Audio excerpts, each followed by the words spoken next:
vamos lá para a nossa aulinha de hoje? Alterações hemodinâmicas. Começando aí, então, com a hiperemia. Preparou? Bora? O objetivo dessa nossa aulinha de hoje, então, a gente vai compreender como é que funciona o sistema hemodinâmico, tá? Também chamado de sistema cardiovascular. E compreender, então, as alterações aí relacionadas a esse sistema hemodinâmico. Hoje nós vamos estudar especificamente sobre hiperemia. Preparou?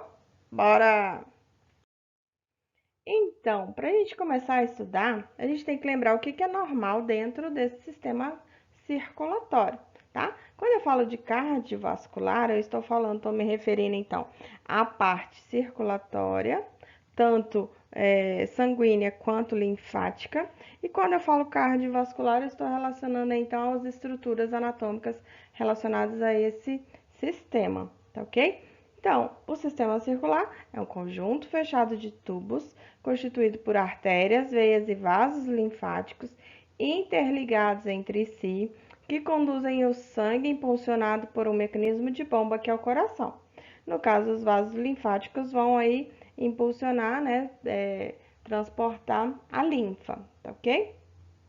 Mas de qualquer forma, a gente sempre vai precisar aí da atuação de uma bomba propulsora, que é sempre o coração.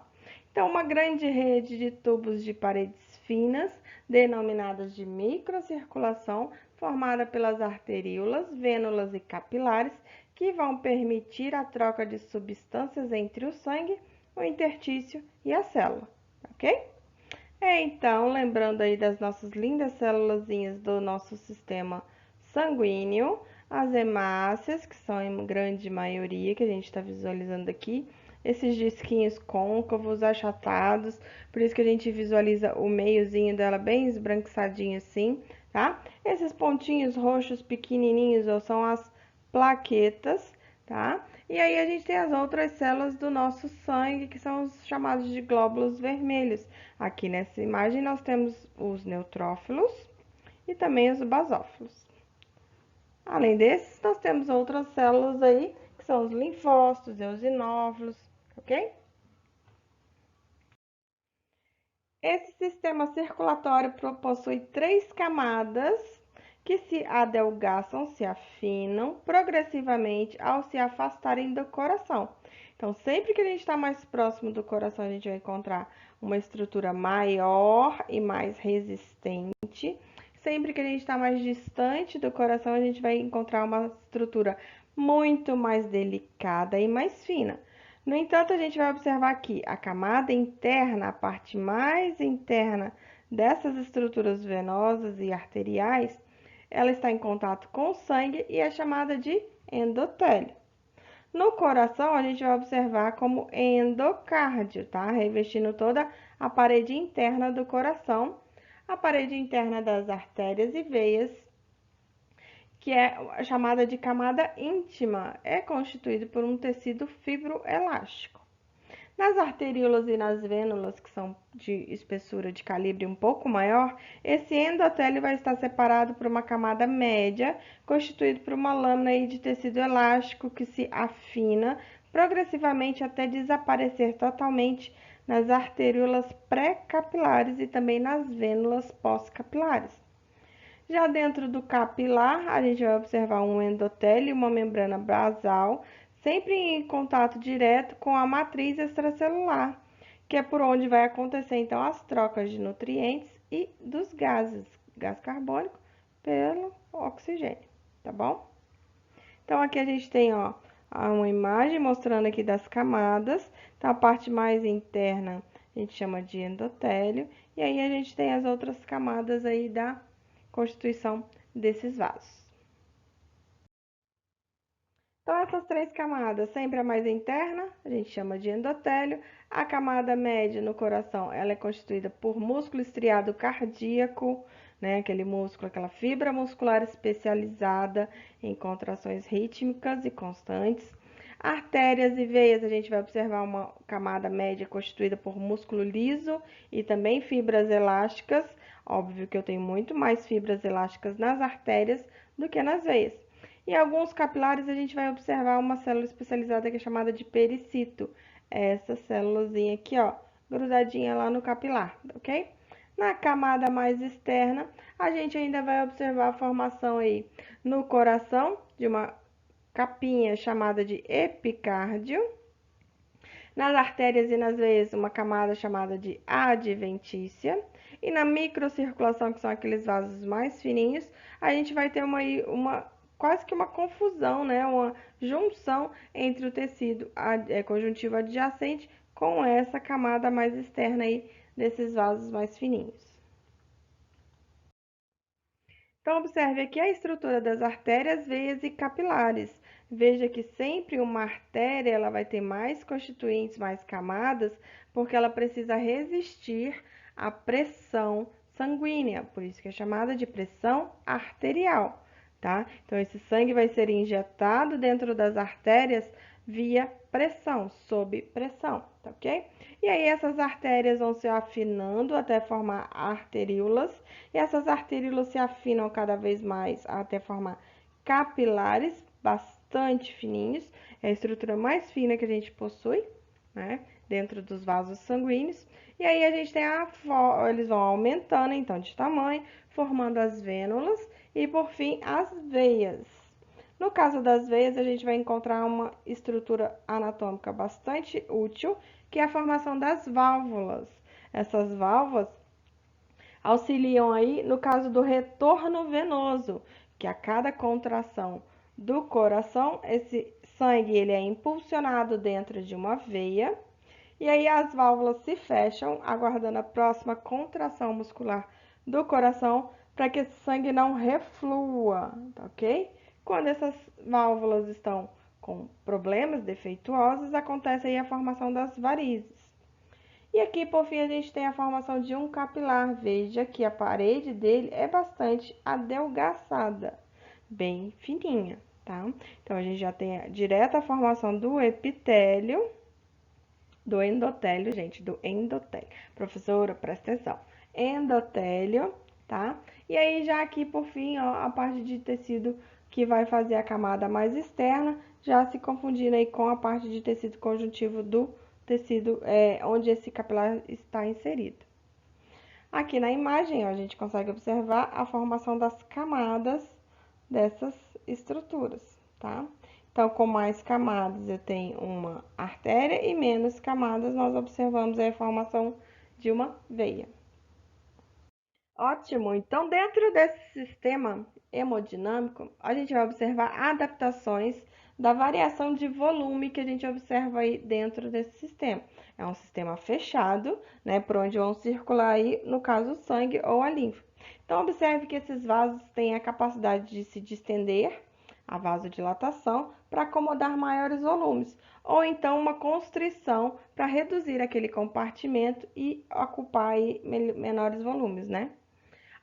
Pode também haver uma alternância dos territórios de perfusão, no caso da microcirculação, onde acontece uma circulação intermitente dentro dos capilares, ou então a capacidade volumétrica desse sistema circulatório, ele pode ser muito maior do que o volume de sangue que está circulando, né? E o maior compartimento do sistema circulatório é sempre o território venoso, dentro das veias e vênulas. Nosso corpo tem esse grande território aí, que é os compartimentos venosos. Observando então dentro desse sistema hemodinâmico, vamos falar sobre o fluxo sanguíneo. O fluxo sanguíneo é justamente essa movimentação do sangue dentro do interior do sistema circulatório, que é sempre dependente da ejeção produzida pela força contrátil do coração. Então, sem uma bomba propulsora para empurrar esse sangue para chegar até o seu dedinho do pé, isso não funciona, tá? Então, a gente contabiliza, então, a informação do débito cardíaco. O que é o débito cardíaco? Quantidade de sangue que é bombeada por cada ventrículo, tá? Então, isso aqui é aula de fisiologia, vocês já estudaram sobre isso. E aí, esse débito cardíaco, ele é dependente da frequência cardíaca e também do volume de sangue que é ejetado na sístole durante a contração desses ventrículos.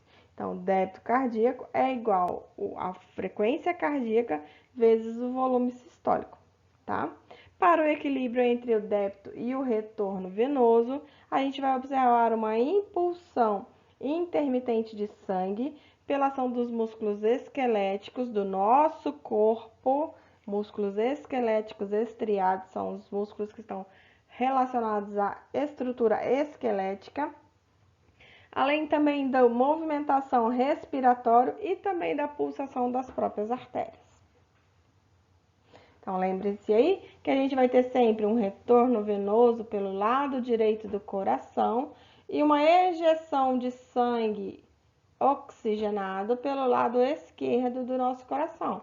Então, o lado direito vai trabalhar aí na oxigenação desse sangue, que a gente chama de pequena circulação ou circulação pulmonar, porque esse sangue vai ser direcionado para os pulmões via artérias pulmonares, tronco pulmonar, para que ele seja oxigenado. Esse material foi oxigenado, retorna pelas veias pulmonares, que são 4, para o átrio esquerdo, passa pelo ventrículo esquerdo e sobe, então, ejetado pela aorta, né? A aorta ascendente, o arco da aorta, e aí, por fim, para as projeções. Então, esse sangue arterial, chamado de arterial, mas ele é mais oxigenado do que o sangue venoso, ele vai seguir, então, até a periferia, onde vai acontecer as trocas gasosas e as trocas de nutrientes metabólicos e retorna então pelo sangue venoso via veias cavas superior e inferior para o átrio direito do coração. E aí continua ciclicamente inúmeras vezes isso durante toda a sua vida. Dentro de um vaso sanguíneo, a gente vai observar uma forma padrão de deslocamento dessas células dentro desse vaso. Lembrando que essas células estão vivas e elas precisam continuar vivas e funcionantes para que atuem aí dentro de todo o nosso corpo. Então, a gente vai observar uma força horizontal, chamada de cisalhamento, uma força vertical, chamada de compressão radial ou distensão, tá? E ainda no eixo horizontal aqui, a gente observa aí essa extensão longitudinal, porque essas células precisam passar, né, por todo esse trajeto dos vasos sanguíneos até o próximo local, tá, ok? Então, no cisalhamento, o que a gente vai observar? Essas células vão ser circuladas, transportadas aqui dentro desse vaso. Na força de compressão ou de extensão, vai ser justamente o calibre, o diâmetro desses vasos, tá? E a de extensão, o trecho, né, o trajeto que essas células vão aí percorrer dentro desse vaso, tá? E aí a gente observa que nesse vaso, então, a gente vai ter três grandes porções aí para circulação dessas estruturas. No centro, a gente vai observar, que aqui é bem no meiozinho desse vaso, a gente vai observar principalmente os elementos celulares, que são os hemácias e os leucócitos.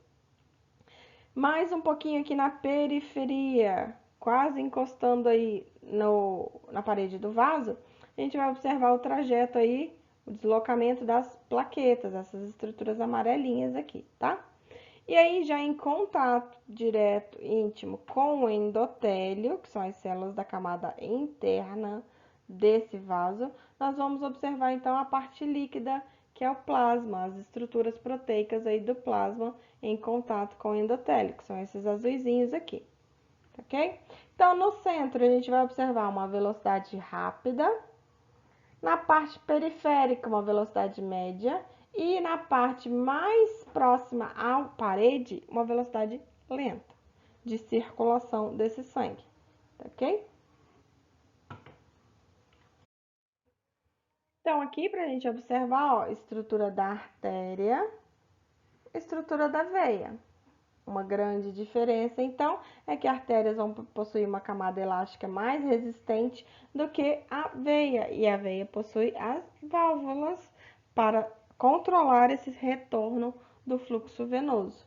Já nos capilares, nós temos os endotélio, né? O endotélio já bem fininho, ó, que permite aí a passagem de material direto aí entre o tecido e o vaso, tá? Então, veja aqui, ó, que lá na periferia, lá onde a gente encontra os capilares, a gente vai ter a entremeação também com os vasos linfáticos, para fazer o retorno do plasma, né, que é extravasado de dentro dos capilares para o intertício. Intertício é o tecido. Então, essa linfa vai retornar aí via vasos linfáticos. Então, o sangue chega via artéria, arteríola, capilares. Acontece as trocas, onde a gente vê aqui roxinho, que já é uma mistura aí de sangue oxigenado com pouco oxigenado, então por isso que os livros didaticamente trocam as cores, tá? Pra gente lembrar dessa oxigenação sanguínea. E aí passa então para as vênulas e a veia. Então vamos lá, falando da primeira alteração hemodinâmica que a gente vai estudar, a hiperemia. Depois nós estudaremos essas outras alterações hemodinâmicas. Na hiperemia, hiper muito, ânimo sangue, é o aumento da quantidade de sangue no interior dos vasos, especialmente na microcirculação, lá dentro dos nossos capilares. E aí, esse aumento de sangue, da quantidade de sangue, também vai aumentar a velocidade do fluxo sanguíneo, é chamado de hiperemia ativa. E a redução da drenagem venosa, a gente diz que é uma diminuição na velocidade desse fluxo e é classificada como hiperemia passiva ou então por congestão. E o hiperfluxo associado à dificuldade do retorno venoso é chamado de hiperemia mista, onde eu tenho muito fluxo arterial, mas eu não consigo ter um retorno venoso. Então, acontece a hiperemia mista. Então, observe aqui, ó, na esclera desse globo ocular, como os capilares mais fininhos estão tão entumecidos, tá? Com a hiperemia ativa, então, aumento da velocidade do fluxo nessa estrutura. Então, a hiperemia a gente divide em passiva, ativa, aguda e crônica. Dentro da passiva, a gente pode também chamá-la como congestão. Então, o normal é que o sangue chegue pela arteríola, passe pelos capilares, aconteçam aí as trocas metabólicas necessárias e esse sangue continue seu fluxo pela vênula.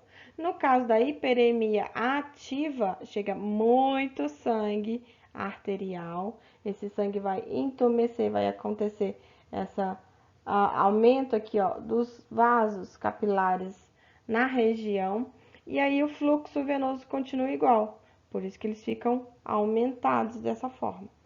Já na congestão, a artéria, o sangue arterial chega de forma normal, no entanto, esse sangue ele fica mais parado dentro dos capilares, e aí o retorno venoso ele é dificultado. Ele tem um problema para retornar pelos trajetos venosos. Vamos observar cada uma dessas hiperemias separadamente. Começando pela hiperemia ativa, a gente observa então que a vasodilatação arteriolar aumenta o fluxo de sangue no local. Então, a gente vai observar sempre uma coloração mais avermelhada. Pode acontecer no caso da hiperemia facial, que a pessoa fica com rubor facial, o rosto vermelhinho, por causas neurogênicas, né? Por estímulos que vão fazer vasodilatação desses vasinhos capilares no rosto. O rubor facial que acontece durante o exercício físico, por estímulos metabólicos, aí no caso da adenosina trifosfato, né? E só da molécula de adenosina. Ou por hiperemia nas fases iniciais, no caso da inflamação aguda, como a gente já observou. Lembra que um dos sinais cardinais da inflamação aguda é justamente o rubor naquele tecido inflamado. Então, isso vai acontecer em resposta aos mediadores inflamatórios, que são vasodilatadores, vão dilatar aquela região. Então, a hiperemia ativa do tipo fisiológica acontece a vasodilatação arteriolar, aumentando o fluxo naquele local e provocando a coloração avermelhada. Necessidade de maior irrigação, maior demanda sanguínea para esse local. Então, em casos de emoções, né? Expressão de emoções, que a bochechinha fica vermelha, ou em caso de exercício físico, que a gente fica lá com o rosto vermelho, por exemplo, né? Ou partes do colo também vermelho, em excesso aí a questão de aumento do fluxo sanguíneo nessas regiões para tentar aí amenizar a temperatura desse local, né? Como, por exemplo, em ambientes quentes que a gente também fica vermelho. Na mucosa gastrointestinal durante a digestão. Então, isso são ações fisiológicas da hiperemia ativa. Eu preciso de mais sangue dentro do trato gastrointestinal para acontecer a digestão. Vai aumentar o fluxo sanguíneo arteriolar para essa região. Então, as consequências dessa hiperemia ativa, a gente vai observar o quê? Na neurogênica e também na do exercício, ela é transitória, é momentânea. Você tá com vergonhinha, vai ficar com a bochechinha rosinha. Passou a vergonhinha, vai ficar normal de novo, tá? No caso do exercício físico, tá malhando, tá treinando, tá ficando bombadinho, tá vermelho, porque tá aquecendo aquela musculatura. Então, eu preciso resfriar a temperatura ou diminuir a temperatura naquela musculatura, por isso que fica vermelhinho, tá? Parou o exercício, acalmou, tranquilo, vai passar o vermelho, né? Na hiperemia ativa por inflamação, ela vai ser seguida pela hiperemia passiva.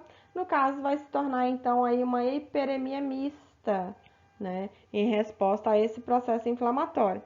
E na hiperemia do tipo neurogênica por desnervação, por falta de inervação simpática, como acontece nos traumatismos da medula, pode haver então uma hipotensão arterial, uma queda na pressão arterial deste local, especialmente postural, em relação à postura, né? Se você está deitado, levanta muito rápido, pode haver essa queda aí de pressão devido à vasodilatação arteriolar, tá? Então, aqui a gente observa, por exemplo, assaduras de bebezinhos é um tipo de hiperemia ativa, por reação inflamatória aí, a exposição ao material da fralda. No caso das patológicas, a gente vai observar uma vasodilatação arteriolar, que também aumenta o fluxo sanguíneo neste local, e aí esse local vai ficar avermelhado. Isso acontece em casos de inflamação aguda em resposta aos mediadores químicos. Tomou sol demais, fritou no sol que nem um calango, vai ficar assim, todo vermelho. No caso de cistite, que é a inflamação da parede interna da bexiga, observe aqui ó, como esse material está avermelhado. Veja que a gente consegue até observar aqui ó, microvasinhos nessa região. E no caso da gengivite, ó, observe também a inflamação desse tecido. Então, a gente vai ver nas características macroscópicas um vermelho bastante intenso, claro, né, mais claro e intenso, um aumento do tamanho dessa estrutura, um inchaço, um edema dessa estrutura, aumento da temperatura também devido ao fluxo sanguíneo ser maior nesse local, e a saída de sangue, se a gente fizer um corte aqui, vai ser muito maior o extravasamento de sangue nessa região, ok? Então, essas são características macroscópicas de uma hiperemia ativa em processos patológicos. Então, observe aqui, ó, dentro do apêndice, um vaso. Então, a gente observa que a hiperemia na serosa, na camada serosa desse apêndice. Aqui também a gente observa a formação de uma veia, ó, veias que estão dilatadas com hiperemia. Ó, o tanto de hemácias que a gente consegue observar aqui dentro dessa estrutura, tá? Então, no normal, a quantidade que entra é a quantidade que sai. Na hiperemia, chega muito sangue arterial e sai na quantidade que é normal. A mesma quantidade que entra não é a quantidade que está saindo pelo retorno venoso. Por isso, a vermelhidão no tecido. Exemplos ainda de hiperemia ativa, das fisiológicas, como a gente falou, a digestão lá no tubo trato gastrointestinal, na musculatura esquelética durante os exercícios físicos, na glândula mamária durante a lactação. Por que as mães falam tanto que o seio está quente, que está vermelho? Devido a esse entumecimento, esse edema causado aí pelo maior fluxo sanguíneo né, na mama, na glândula mamária, justamente para produzir aí o leite, né? E também lá nos corpos cavernosos durante a excitação sexual, o pênis também precisa aí desse fluxo arteriolar aumentado para promover a ereção. Então, o pênis vai ficar edemaciado, inchado, ereto e também aquecido, né? Na patológica, a gente vai observar o quê? Injúrias térmicas por queimaduras de sol ou também no congelamento, tá? Quando acontece uma queimadura por frio, também a gente vai observar essa hiperemia.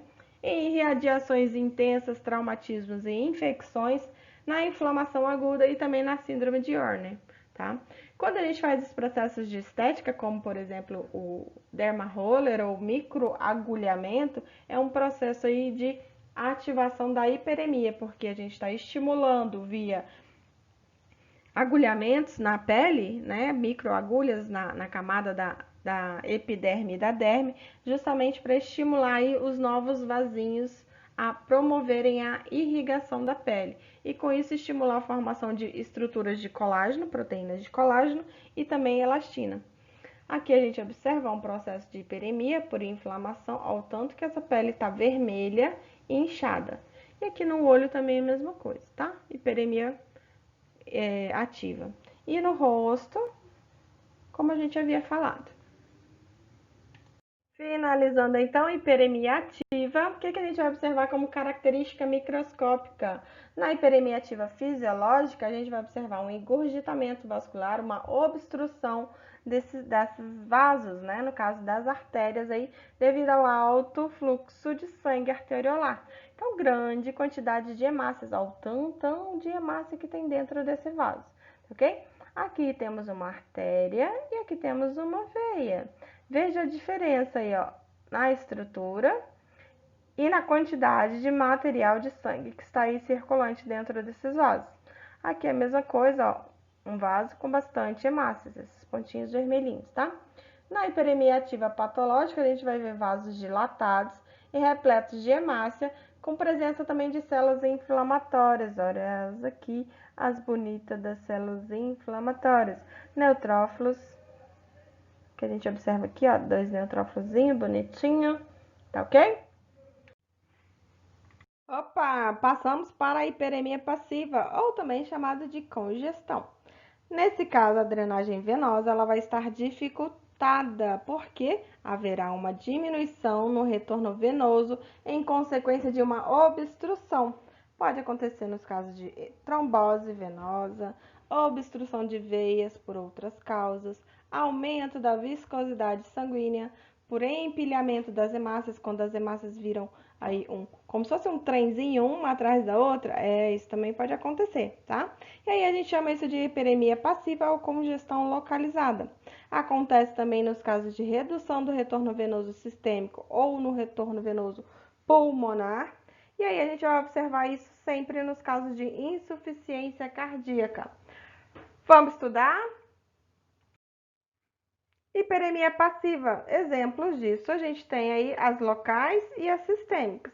Nas locais a gente vai observar sempre uma obstrução ou uma compressão vascular, né?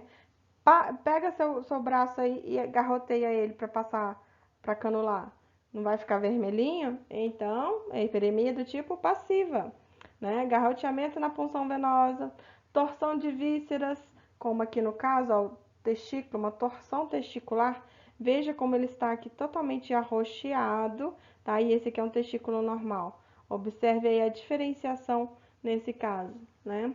Embolias do sistema porta hepático lá no fígado. Flebectasia, que são as varizes, tá? É o nome científico para varizes. Compressão vascular por causas de neoplasias, abscessos, granulomas. No caso do útero gravídico, a gente vai observar essa compressão, então vai haver uma hiperemia passiva, né? Se a gente for falar então das sistêmicas, a insuficiência cardíaca congestiva, devido a uma congestão, uma dificuldade no retorno venoso desse sangue, por tromboses ou embolias pulmonares, lesões pulmonares mais extensas, tá? Esses casos aqui, ó, são os tipos localizados que eu estou mostrando para vocês. Então, a gente tem um local aqui com retorno venoso dificultado. Observe aí, ó, quantas células, quantas hemácias nós temos aí dentro das estruturas aí das veias, tá? E aqui, no caso, por torção da veia testicular, né? O retorno venoso ficou dificultado aqui nesse material, nesse testículo. Nesse caso, faz-se a distorção. Se ele não voltar a ficar na coloração normal, esse material tem que ser removido.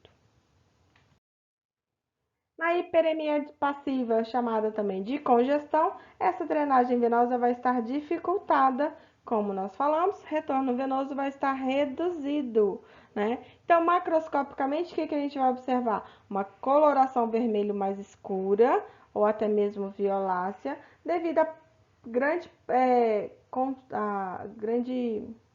quantidade de sangue venoso que a gente vai observar nessas estruturas. Então, os vasos vão estar bem dilatados e vai também aumentar o peso daquele órgão.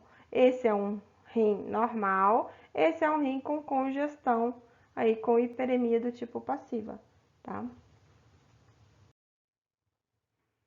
No caso da insuficiência cardíaca, a gente tem o lado direito do coração e o lado esquerdo do coração. No lado direito do coração, pode acontecer por estenose da válvula pulmonar, em relação aí ao fígado, né? Então, o fígado vai estar prejudicado de acordo com o defeito na válvula pulmonar. A válvula pulmonar é aquela que vai permitir a passagem de sangue do ventrículo direito para a artéria pulmonar, para o tronco pulmonar, né? Então, se acontece uma estenose, essas válvulas não funcionam corretamente e esse sangue fica dificultado em passar por aqui. Quem vai ser sobrecarregado? O fígado. E no caso das insuficiências da válvula tricúspide, a válvula tricúspide é essa que separa o átrio do ventrículo, também chamada de válvula átrio-ventricular. No caso das insuficiências, ela não fecha completamente. Então, esse sangue não consegue passar de um átrio para um ventrículo, que também vai prejudicar o fígado. No caso do lado esquerdo, chamado de insuficiência cardíaca esquerda, pode haver uma estenose da válvula aórtica. Válvula aórtica é a que vai permitir passagem do sangue do ventrículo esquerdo para a aorta e aí esse sangue vai para o corpo. Nesse caso, quem vai ficar prejudicado é o pulmão. E no caso das insuficiências da válvula mitral ou bicúspide, que é a válvula átrio-ventricular, separa um átrio de um ventrículo, é a válvula bicúspide. Se ela não se fecha corretamente, esse sangue que está retornando via veias pulmonares aqui para o átrio esquerdo, ele não vai conseguir passar aí direito corretamente para o ventrículo esquerdo. E quem vai ficar prejudicado mais uma vez é o pulmão. Então, na hiperemia passiva que causa insuficiência cardíaca direita, vai ser causada pela hiperemia passiva em todo o organismo, né? Todo o organismo vai apresentar uma hiperemia passiva também. O fígado vai ficar tumefeito, edemaciado, doloroso, mais avermelhado, com as veias hepáticas bastante dilatadas. Vai acontecer uma hipóxia que pode causar a necrose dos hepatócitos, né, principalmente os centrolobulares. No caso do baço, pode haver um acúmulo de sangue aí lá nos sinusoides e também uma esplenomegalia discreta, vai aumentar o tamanho do baço. E nos outros órgãos aí do corpo, pode haver um aumento discreto no volume e também uma coloração mais escurecida, arroxeada, de vermelho escuro a arroxeada, tá?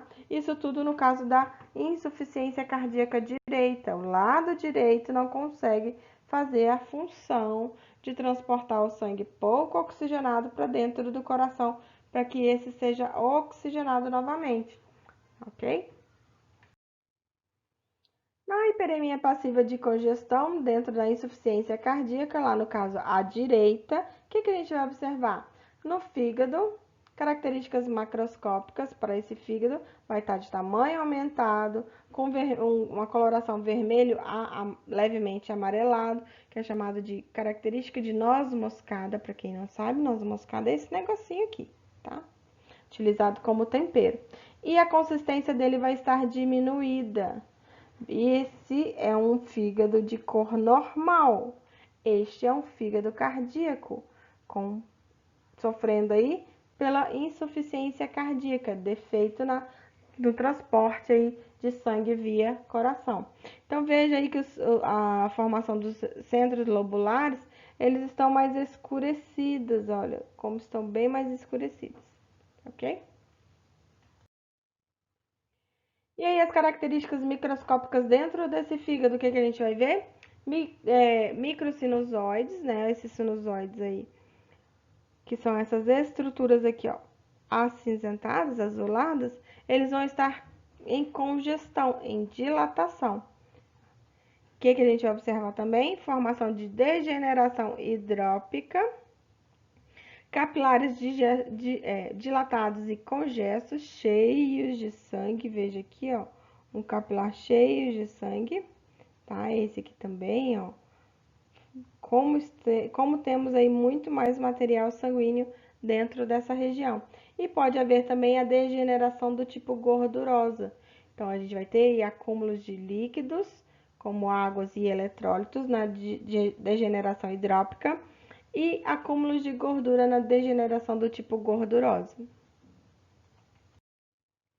Então, esse fígado cardíaco vai apresentar uma superfície de corte, mostrando as veias centrais dilatadas, ao tamanho dessas veias centralizadas, né, dilatadas, cheias de sangue, circundadas por parênquima mais clarinho. Veja que a gente tem uma membraninha um pouco mais clara em volta dessas estruturas vasculares. E aí vai acontecer uma degeneração do tipo hepatocitária no formato de moscada, que é essa coloração aqui, ó, mais amarelada, tá? Que a gente observa. Então, aqui a gente tem, ó, as veias centrais dilatadas e cheias de sangue. Ó, como a gente consegue visualizar o vaso certinho aí pelas setas brancas. Então, esse é o aspecto de noz moscada que a gente fala, tá? Nessa coloração. Então, aí a gente vai ter uma região centrolobular congesta, cheia de sangue, nessa região aqui.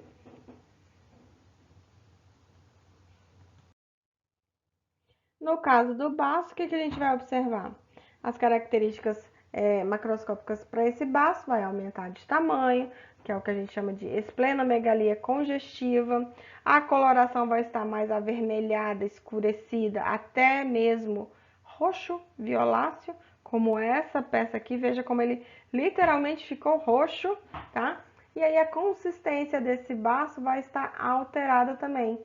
Vai alterar essa consistência. Então, verifique aqui, ó, como ele vai estar mais avermelhado, quase que marrom, até mesmo arroxeado.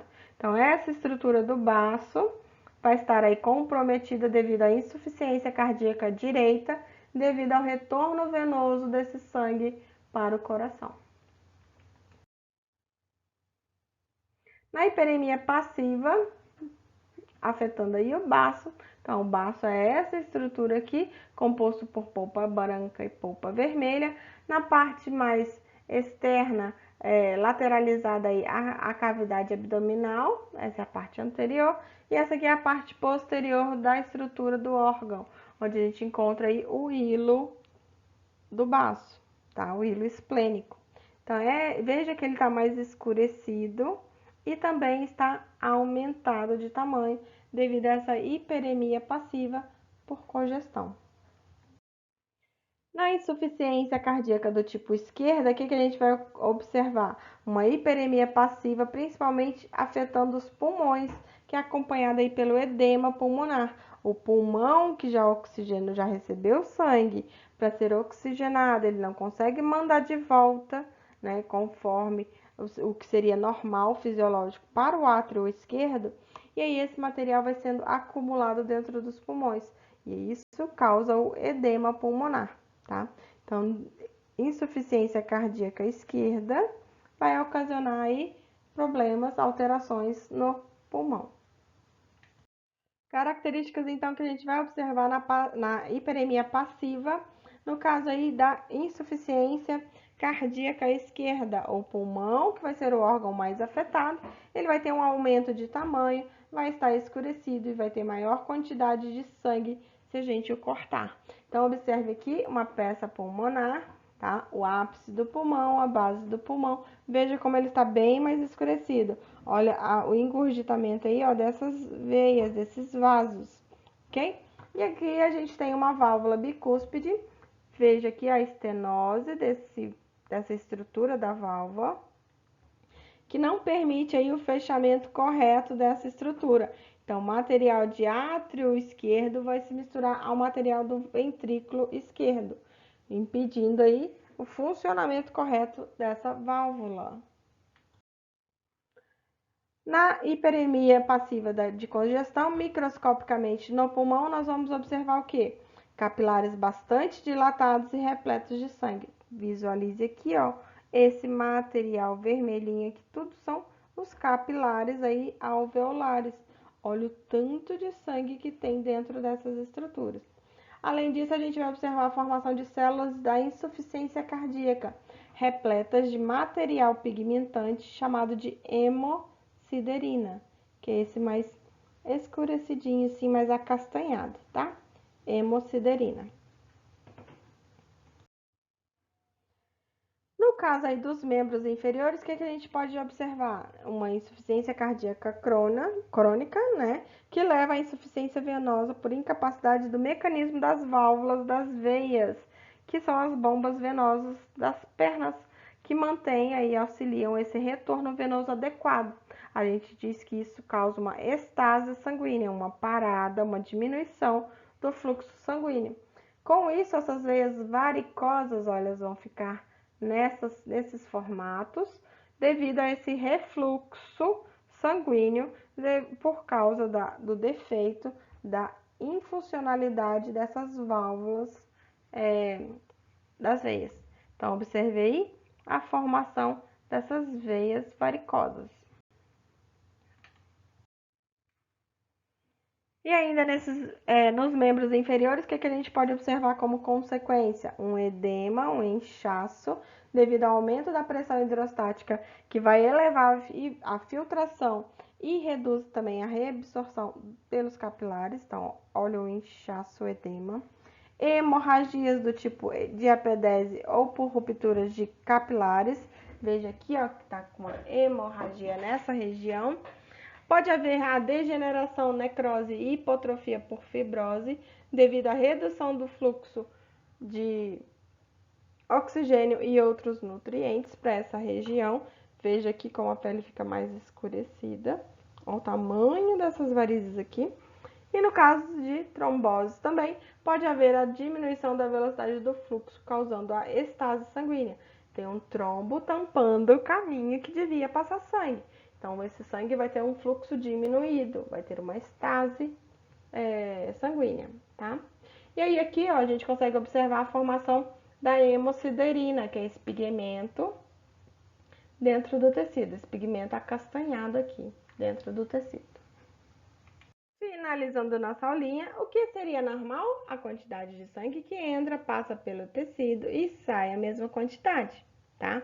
Esse é o que a gente diz que é um fluxo sanguíneo hemodinâmico normal. A quantidade chegou, passou pelos capilares, houve as trocas metabólicas e aí esse sangue continua seu fluxo pelas veias. Esse é o normal. No entanto, na hiperemia ativa, o que vai acontecer? Vai chegar muito sangue e vai sair pouquinho. E aí vai aumentar o volume desse órgão, causando a hiperemia ativa, aquele vermelhidão no local. Então, o aporte ativo é grande, né? Quantidade de sangue arterial chegando aí dentro desse tecido. Já na hiperemia passiva, o que a gente vai ver? Chega sangue, vai para o tecido, mas não tem como sair. O que aconteceu? Uma obstrução impediu ou dificultou esse fluxo sanguíneo nesse retorno venoso. Então, o tecido vai estar congesto, vai ter muito sangue parado dentro desse local, tá? Finalizando nossa aulinha, resumindo tudo, normal, chega a quantidade, sai a quantidade. No processo ativo, chega grande quantidade e sai pouco. No processo passivo, chega a quantidade normal, mas não sai quase nada, tá ok? Povo, vamos estudar nossos livrinhos lindos de sempre, tá? De patologia básica. E lembre-se, estabelecer metas é o primeiro passo para transformar o invisível no visível. Você quer ser um ótimo profissional? Faça a sua parte. Beijo!